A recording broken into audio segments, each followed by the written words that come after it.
Hi guys, in this video we are going to learn about the different types of chemical reactions.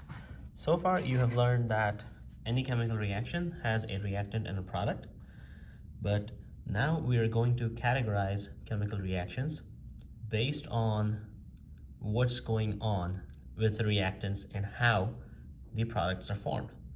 And so we can categorize different chemical reactions into four main types. The first one is a combination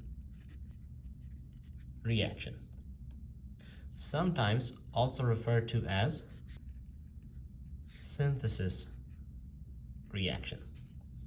And so it's called combination because you are combining two or more elements. And so if we were to give a general formula for this reaction, this would be A plus B, where A and B are any two chemicals.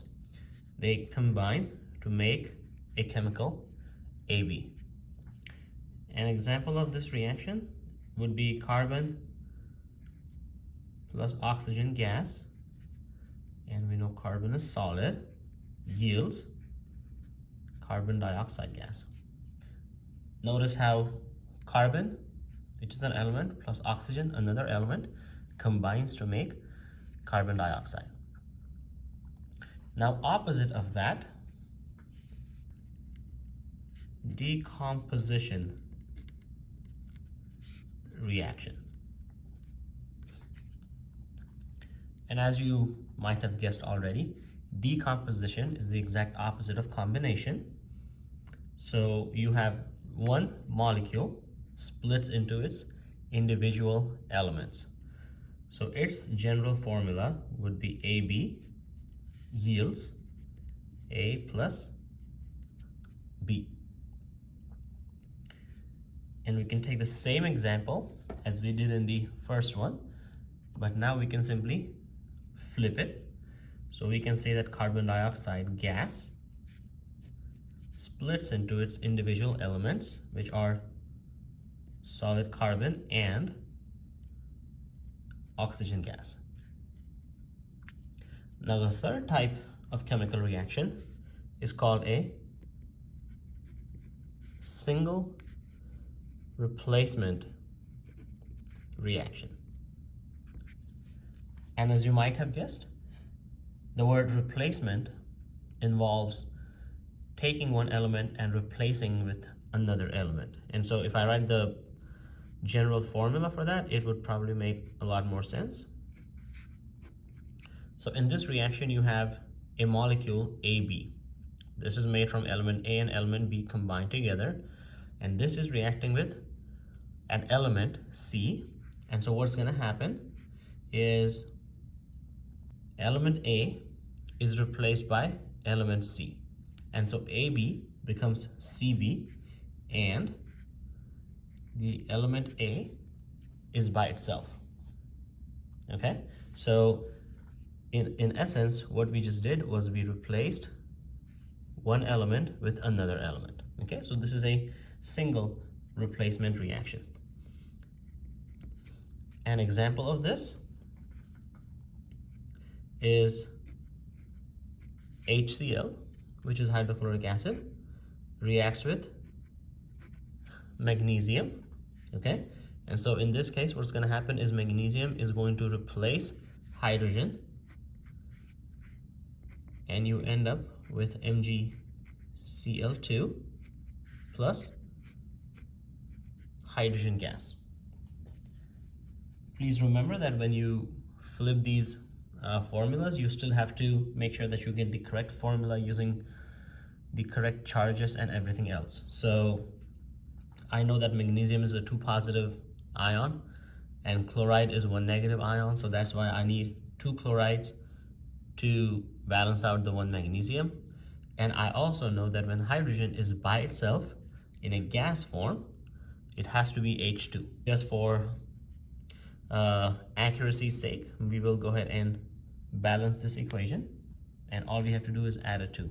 Okay, so this is single replacement reaction. Now the last one are called double replacement reaction. Okay, so in a double replacement reaction, it's not that different from a single replacement reaction. So we can write down AB plus CD. Now, before I write down the products, there are a couple of things that I want you to notice here. When I write AB, I know it's a generic ionic compound, but we still have to follow the conventions of writing formulas, right? Now, if you ever look at any ionic compound, like for example, MgCl2, the name of the cation, which is a metal, will always go first. So in this case, even though AB is a made-up ionic compound, I know that A is my cation and B is my anion. Likewise, C is the cation, D is the anion. Okay, so I will represent that just by little charges on the top. And so now when you flip them, you have to make sure that the cations from one compound goes with the anion of the second compound. And so you have to make sure that the cation of one compound goes with the anion of the second compound. And the cation of the second compound goes with the anion of the first compound. And so I get Cb plus Ad. Okay? And so this is a double replacement reaction. Now, when it comes to double replacement reaction, there is an added bit of complexity, and that has to do with you knowing how to figure out if a reaction will happen or not. So let me take an example of, and I'm just going to write down the formulas here. NaCl plus AgNO3. So sodium chloride and silver nitrate. Now when I mix these two chemicals, what do we expect to get? We expect that the sodium will go with nitrate and the silver will go with chlorine. So I know that Ag is always 1 positive, Ag is 1 positive, Cl is 1 negative. So I get AgCl, and Na is 1 positive, NO3 is 1 negative. So I get NaNO3.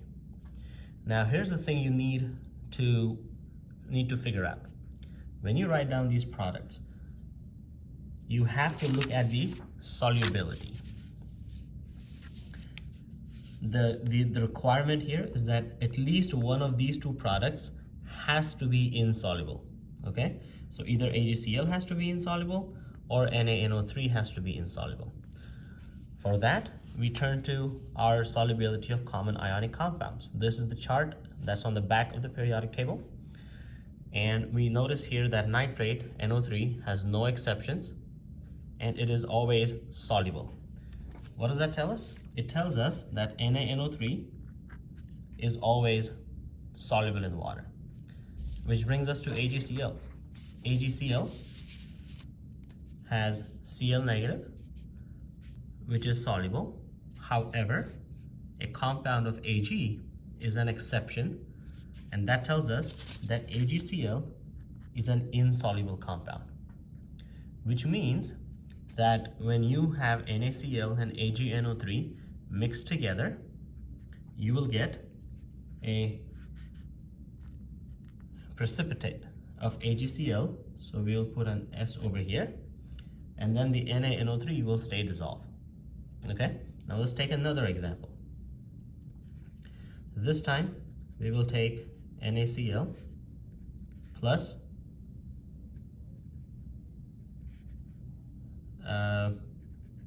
BaNO3 2. So I have sodium chloride and barium nitrate mixed together, and so sodium is going to go with nitrate, so I will get NaNO3, and then barium will go with chloride, and I know barium is 2 positive, so then I will need 2 chlorines. And to balance that out, I'm gonna have to put a 2 over here. That way 2 sodiums two chlorines, balance out the two chlorines, and I have two nitrates, so I put a 2 over there, so now everything is balanced. The question to answer correctly over here is any of these two insoluble compound, right? Let me make sure this is an A. And so we turn to our solubility chart again. We have already talked about how sodium nitrate has nitrate in it, and I know for a fact that all nitrates, no matter what the first element is, all NO3s are soluble, so that is out of question. Now I turn to chloride. Cl is soluble, and what is Cl attached to? Cl is attached to Ba. Is barium one of the exceptions for chlorine? For chlorine, the exceptions are silver, lead, and mercury. Barium is not an exception, and so both of these compounds are soluble. What does this mean? It means that if you mix two chemicals and the resulting chemicals, the products, are both soluble, then you have no reaction. Okay? For a reaction to take place of a double replacement kind, at least one of the product must be insoluble. Only then will you see something happen in the test tube or the beaker. Okay? If you take sodium chloride solution, mix it with barium nitrate solution, nothing will happen. It's just two clear liquids mixed together to give you more clear liquid. Okay? So these are the 4 types of chemical reactions. Now there is one more type, and we will tackle that later in the year. But for now, the 4 types of chemical reactions you need to know are combination reactions, decomposition, single replacement, and double replacement. Good luck.